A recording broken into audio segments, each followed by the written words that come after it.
명절 이렇게 잘 보내셨는지요? 그러나 고향에 가봐왔지만은 이렇게 인사드릴 어른이 계시지 않는 분들도 있습니다. 그리고 또 고향이라고 친척들, 형제들이 모였지만 작년까지는 뵈었던 어른이 올해는 뵙지 않아 마음이 우울하신 분들도 계십니다. 그리고 그렇게 참 늘 언제나 따뜻하게 반겨주었던 부모님이 그러나 노안으로 연약해진 모습을 보고 아픈 마음을 가지고 돌아오신 분들도 계실 것입니다. 이번 설날은 아주 계절의 시기가 고장이 났는지 온종일 비가 내리고 그렇게 바람이 많이 불었습니다. 그래서 명절을 앞에 두고서 때로는 정말로 즐거워야 하고 신나야 할 명절이 왠지 차갑게 느껴졌고 무겁게 느껴진 시간들이었습니다.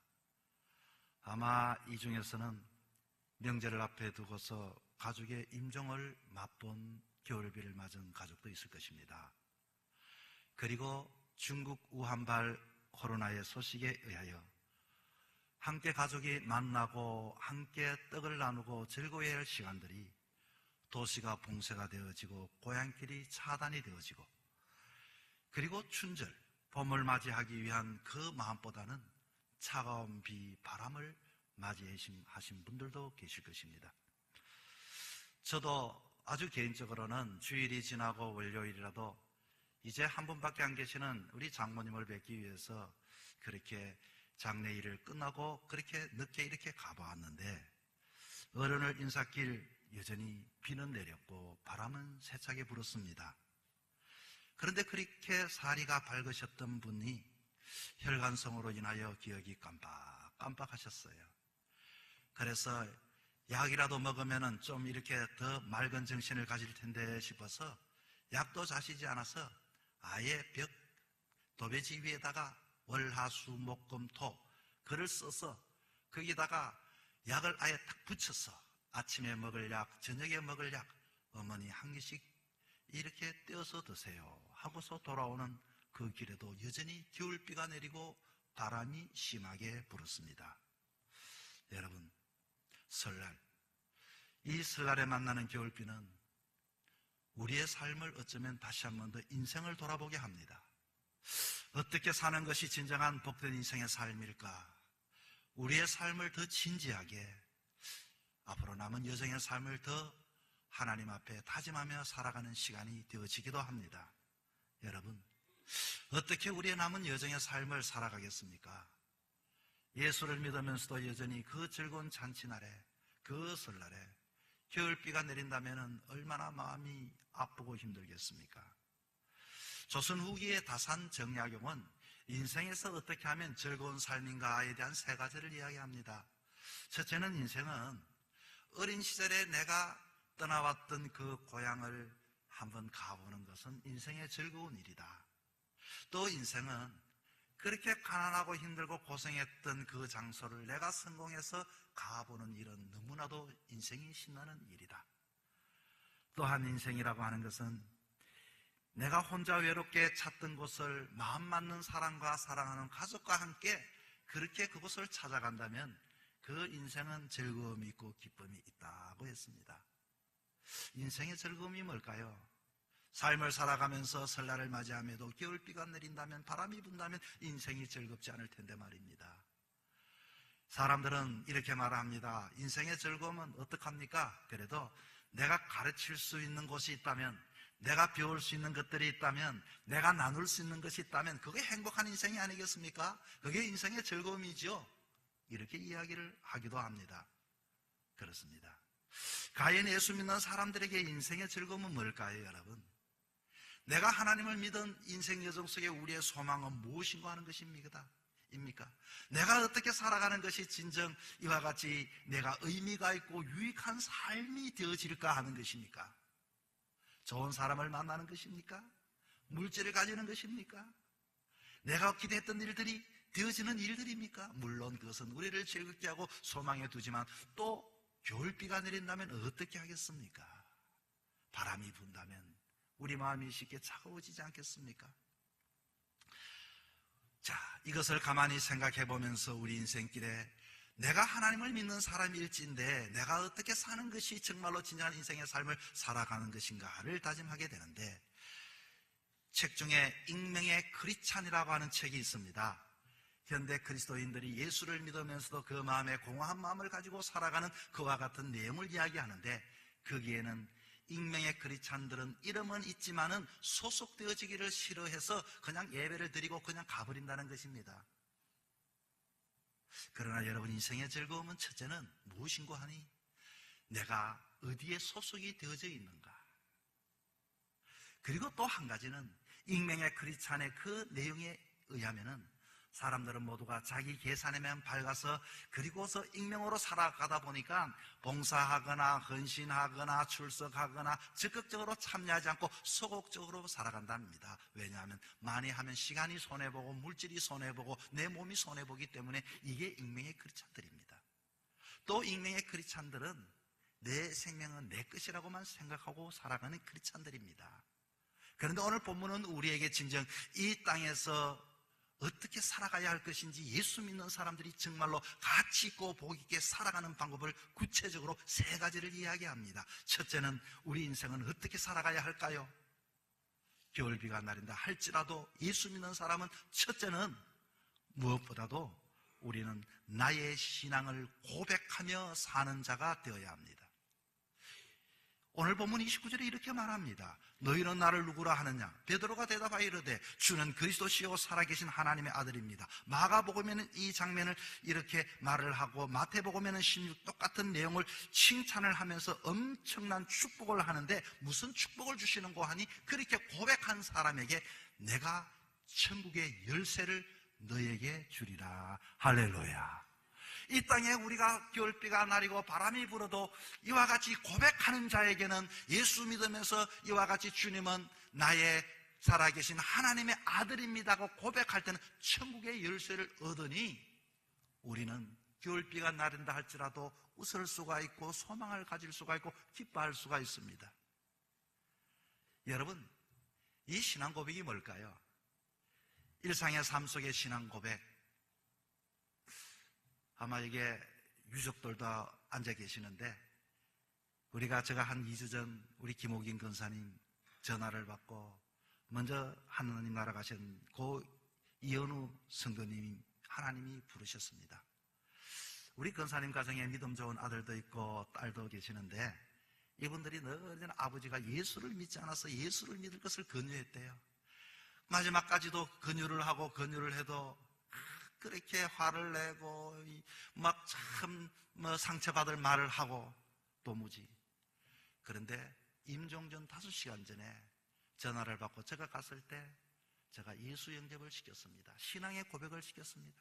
신앙의 고백은 무엇인고 하니 내가 어디에 소속이 되어져 있는가, 내가 가야 할 곳이 분명한 것을 고백하는 것이 신앙 고백입니다. 그렇게 고통스러워서 신음소리를 내는 그 어른이 제 소리 들립니까?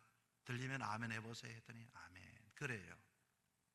이제는 인생이라고 하는 것은 언젠가는 다 이 땅을 떠나가게 되어질 텐데, 떠나가게 되면 천국과 지옥을 가게 되어집니다.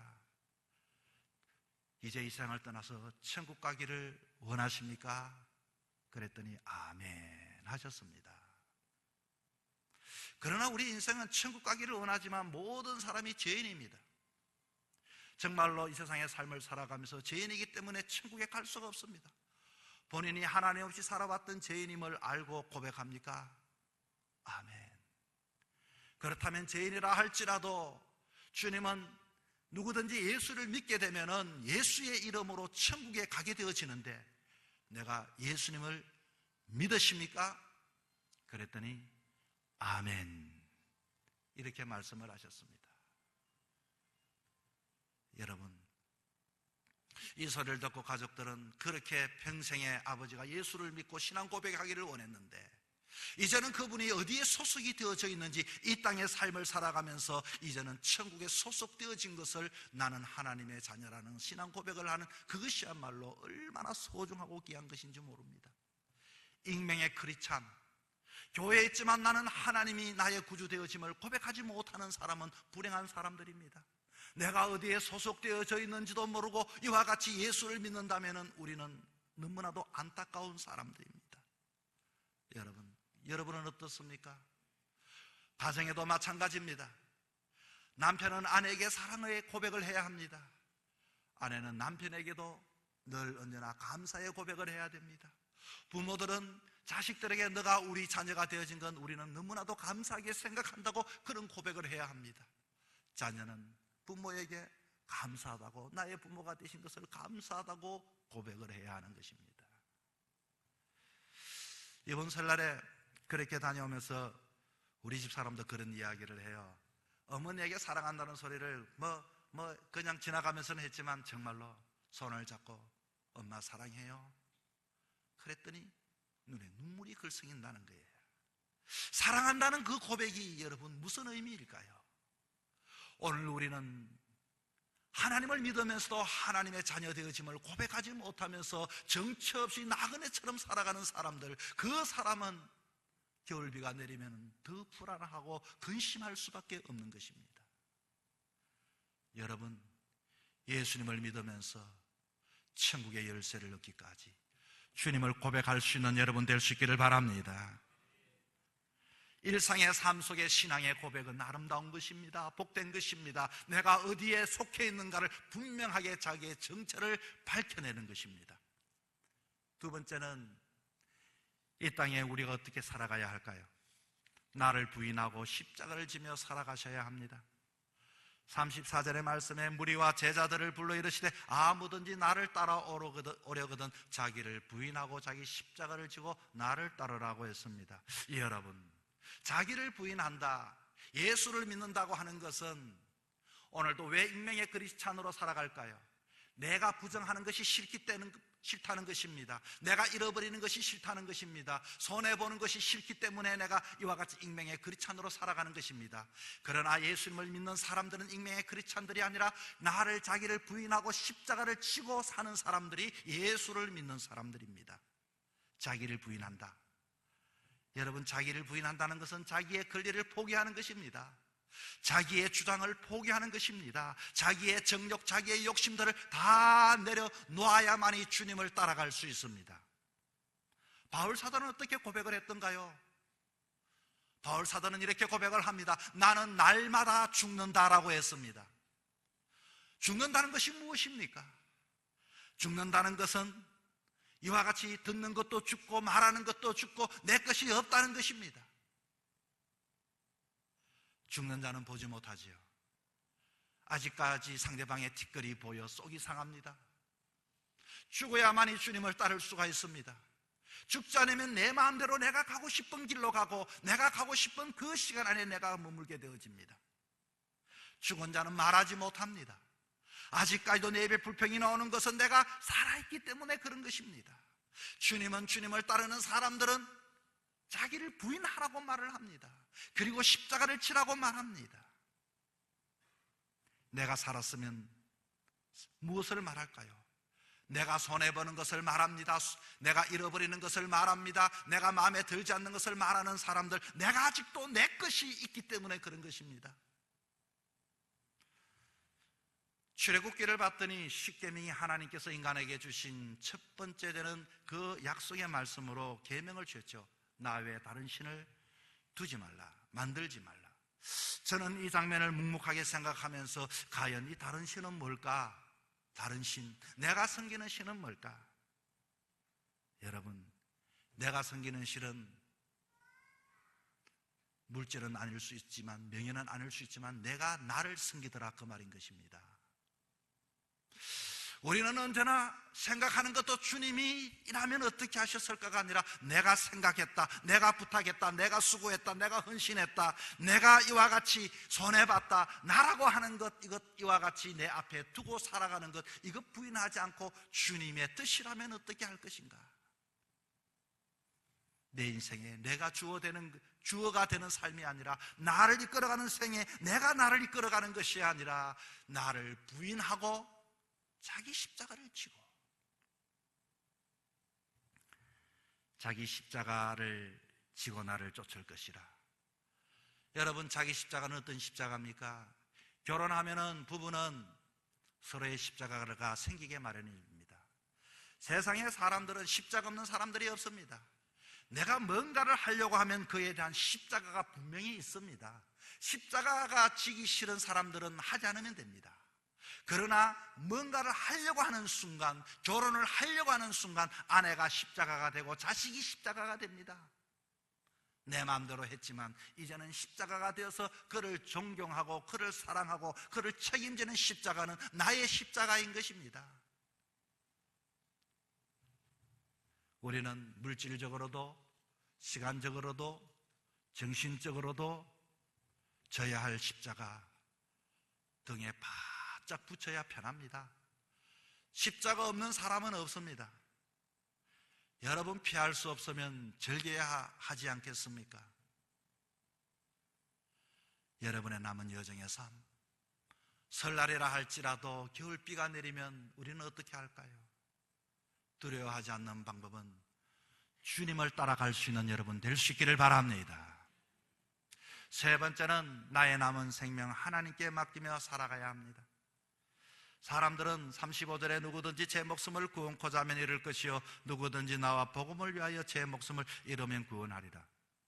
아니, 예수님은 자꾸 왜 내 생명을 요구한대? 여러분, 예수님은 희생만을 강요하는 분일까요? 이 말의 의미는 나와 복음을 목숨을 잃으면 목숨이라고 하는 이 생명은 여러분 하나님께 위임하자는 뜻입니다. 예수님께서 겟세마네 동산에 기도할 때 뭐라고 기도했습니까? 생명이 왔다 갔다 했을 때 그는 기도한 제목이 있습니다. 내 뜻대로 마옵시고 아버지 뜻대로 하옵소서. 내 생명을 하나님 마음대로 하세요. 그 말은 살고 죽는 것은 주님께 달렸습니다. 주님께서 내 생명을 책임져 주세요. 위탁을 해드리는 것입니다. 우리들은 내 생명을 잃어버리지 않으려고 애를 씁니다. 노력을 합니다. 계산을 해봅니다. 그러나 맡겨버리면 편합니다. 우리는 어차피 떠나가야 할 인생 사나 죽으나 주님의 끝임을 고백하며 주님 관리해 주세요. 주님께 위탁하오니 주님께서 이와 같이 나의 생명을 가지고 선하게 이끌어 주세요. 여러분, 가장 안전하고 가장 신빙성 있고 가장 실속 있는 목숨의 보존의 방법이 무엇일까요? 삶의 효율적인 지혜가 무엇일까요? 하나님께서 내게 귀하게 주신 목숨을 뺏으려는 뜻이 아니라 그에게 맡기면 주님께서는 내 생명을 생명으로 끝나는 것이 아니라 영원한 생명으로 만들어 주시는 것을 믿을 수 있기를 바랍니다. 세상에 죽지 않는 사람은 없습니다. 아무리 생명을 붙잡아 있어도 언젠가는 떠나가야 할 생명, 과연 누구에게 위임을 하고 살아가는가? 누구에게 위탁을 하고 살아가는가? 성경은 우리에게 말합니다. 낮에 해가 너를 상치 못하며 밤의 달이 너를 해치 못하리라. 죽음의 꼴짜기에도 그 생명을 안전하게 지켜주시고 사자의 입에서도 건져주시고 불무 속에서도 살게 하시고 풍랑 속에서도 목숨을 건져주시고 자기 생명을 하나님께 위탁하는 자에게는 하나님께서는 때로는 나라를 위해서 국가의 운명과도 바꾸게 하는 데 사용하기도 하고 자기 생명을 하나님께 위탁하는 자는 그 생명을 가지고 교회를 세워나가는 지렛대로 사용하시기도 하고 절대적으로 그렇게 사용되어진 생명들은 손해보지 않습니다. 이 성경 말씀대로 목숨을 버리는 것은 목숨을 얻는 것이라는 것입니다. 여러분, 오늘 우리는 나 하나 목숨을 살기 위해서 오늘도 부지런히 아침부터 밤늦도록 뛰어다닙니다. 이제는 맡겨버리고 한번 위탁하고 살아감이 어떻겠습니까? 당당히 나설 수 있어야 하지 않겠습니까? 자, 37절에 그런 사람들에게 주시는 주의 음성이 있습니다. 사람이 무엇을 주고 제 목숨을 바꾸겠느냐? 이 말은 영원한 생명을 내가 너에게 주겠다. 영혼, 여러분, 인간의 삶 속에 영혼이라는 부활의 그 영원한 생명을 얻는 방법은 이 땅에 있는 재물이 영원할까요? 이 땅의 지위가 영원할까요? 여러분의 카랑카랑한 목소리가 영원할까요? 여러분의 이와 같이 힘있게 뛰어다니는 그 걸음이 영원할까요? 근력이 영원할까요? 하나님만이 영원하십니다. 천국만이 영원합니다. 주님의 생명, 주님을 믿고 부활한 생명만이 영원합니다. 그 생명을 주신다고 약속해 주신 것입니다. 여러분, 설날, 아무리 설날 우리는 이와 같이 행복해지고 싶은 그 설날이라 할지라도 겨울비가 내리면 위축되는 게 인생입니다. 바람이 불어도 겨울비가 내려도 위축되어지지 않고 정말로 잔치하는 인생, 행복한 인생을 살아가는 방법, 예수 믿는 사람 익명의 크리스찬이 아니라 내가 어디에 있는가, 그리고 나는 어떻게 살아가야 할 것인가, 내 생명의 주인은 누구인가를 분명히 알고 살아갈 때 여러분의 남은 여정의 삶이 행복하고 기쁘고 소망 가지고 살아가는 복된 인생 되기를 주의 이름으로 축원합니다.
바다 끝이라도 나는 괜찮소.